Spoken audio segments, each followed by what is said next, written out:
આમાં પરાંબા ભગવતીની કથા જે મારા તમારા વિચારોને નિર્મળ કરનાર છે. કથા એને ઉલટાઈ નાખો તો થાક.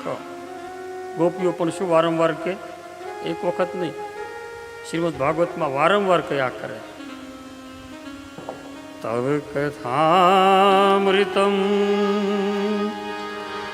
તૃપ્ત જીવનમ શ્રવતૈરામ સશ્વદ્રષ્ટિનમ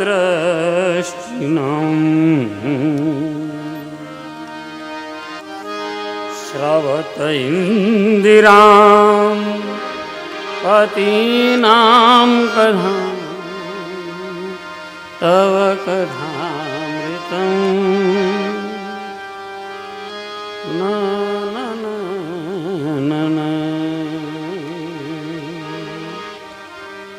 ભગવાનની કથા મળે તો એમાં ઉલટાઈ નાખો થાક. કથામાં તાકાત છે, વક્તાની જીભ પવિત્ર થાય, આપણા કાન પવિત્ર થાય. પણ જો કરવા હોય તો કલિયુગમાં ભગવાનને ક્યાંથી જોવાના છે, ભગવતીને ક્યાંથી જોવાના છે? આંખથી નથી જોવાના. હા, બપોરે જ કોઈ કહેતું હતું ને કે બાપુ આંખથી કાંઈ જોતા જ નથી, કાન કુંભેરણી કરી જાય એટલે તરત ધોકો લે. કાનથી દ્રષ્ટિ રાખવાની છે. કથા થાક તો ક્યાંથી સાંભળાય? કાન દ્વારા. અને કાન દ્વારા ધીરે ધીરે ધીરે કરતા ભગવાનની કથા હૃદયને વિરામ દેનારી, શાશ્વતા દેનારી, શીતળતા દેનારી, સંતોષ દેનારી પ્રગટે તો જ કામનું છે. બાકી બધું નિષ્કામ છે, નિષ્ફળ છે, અકામ છે.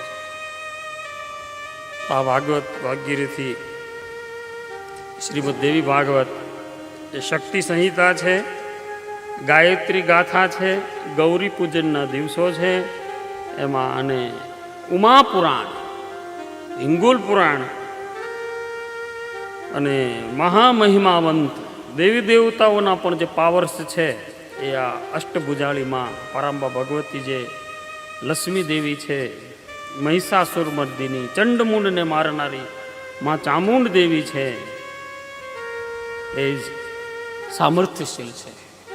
એ જ જગતને તારણ, મારણ, પોષણ, સંઘારણ, પાલન પોષણ, ટૂંકમાં એને વ્યવસ્થિત ભાષામાં કહીએ તો જગતનું પાલન પોષણ કરનારી આ જ તત્વ છે, આ જ ગાથા છે.